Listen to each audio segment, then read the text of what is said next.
Sila Poison Squadra sa Mariveles ang puta. Mga rapper na sardinas lang daw ang ulam. Ayoko na sanang sabihin at gawin to.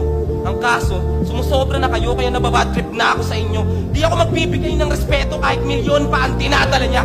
Mga mata pobreng nagsasabing spam daw ang pinakatilata nila.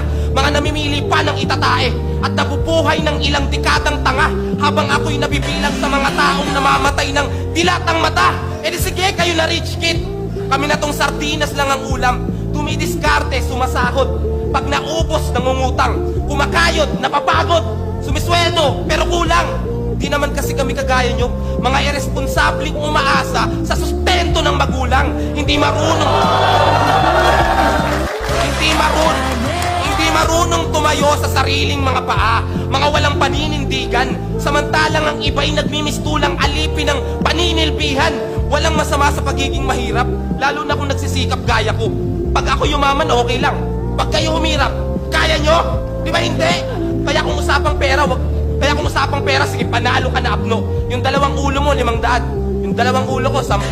Pero kung usapang karanasan lang, baka hindi ka makasabay. Pinanganak akong mahirap, pero di ako mahirap mamamatay. Lahat ng bagay na meron ako ngayon, naabot ko yon sa sarili kong mga kamay. Hindi katulad nyo, nakalahad.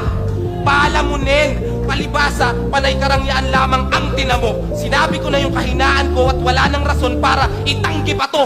Hindi ako natatakot kahit ano pang banlalait ang iba to. Dahil totoong tao ako at hindi ko kinahihiyang mahirap lang din ako. Round 2, hindi lang bars, pati puso ginamit ko.